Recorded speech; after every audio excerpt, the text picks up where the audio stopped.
चालाक चिंपैंजी और ब्रह्मांड का रहस्य। आज से बहुत साल आगे, जब इंसान और जानवर के बीच की दीवारें टूट चुकी थी और जब अंतरिक्ष यात्रा आम हो चुकी थी, तब चिंपैंजी यूरी ने एक खास मुकाम हासिल किया था। यूरी, जिसका नाम सोवियत संघ के पहले अंतरिक्ष यात्री यूरी गागरिन के नाम पर रखा गया था, कोई मामूली चिंपैंजी नहीं था।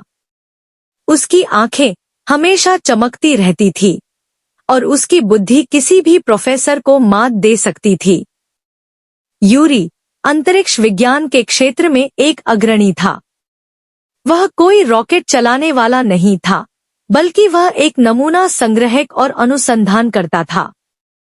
उसके पास एक विशेष अंतरिक्ष यान था, जिसे ऑर्बिटिंग लैब कहा जाता था। यह यान एक उड़ती हुई प्रयोगशाला थी, जिसमें अत्याधुनिक उपकरण लगे थे, जो यूरी को विभिन्न ग्रहों और क्षुद्रग्रहों से नमूने इकट्ठा करने और उन पर तुरंत अनुसंधान करने की अनुमति देते थे। एक दिन यूरी को एक नया मिशन सौंपा गया। उसे दूर एक नेबुला से नमूने लाने थे, जिसके बारे में वैज्ञानिकों का मानना था कि उसमें ब्रह्मांड के कुछ सबसे पुराने रहस्य छिपे थे। यह नेबुला इतना दूर था कि वहां तक पहुंचने में कई प्रकाश वर्ष लग जाते, लेकिन यूरी के पास एक उन्नत जंप ड्राइव था, जो उसे कुछ ही घंटों में वहां तक पहुंचा सकता था। यूरी ने अपनी ऑर्बिटिंग लैब में प्रवेश किया और जंप ड्राइव सक्रिय किया। एक पल में वह तारों के बीच एक रंगीन, घूमते हुए बादल के सामने था नेबुला।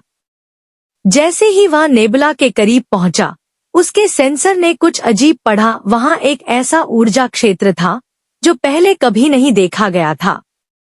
लगता है कुछ रोमांचक होने वाला है, यूरी ने अपने संचारक में फुसफुसाया। उसकी आवाज में एक अजीब सी उत्तेजना थी। वह सावधानी से नेबुला में घुसा और जैसे ही उसने पहला नमूना इकट्ठा किया, उसकी प्रयोगशाला के उपकरण चीखने लगे। नमूने में ऐसे अद्वितीय तत्व थे जो पृथ्वी पर कभी नहीं देखे गए थे।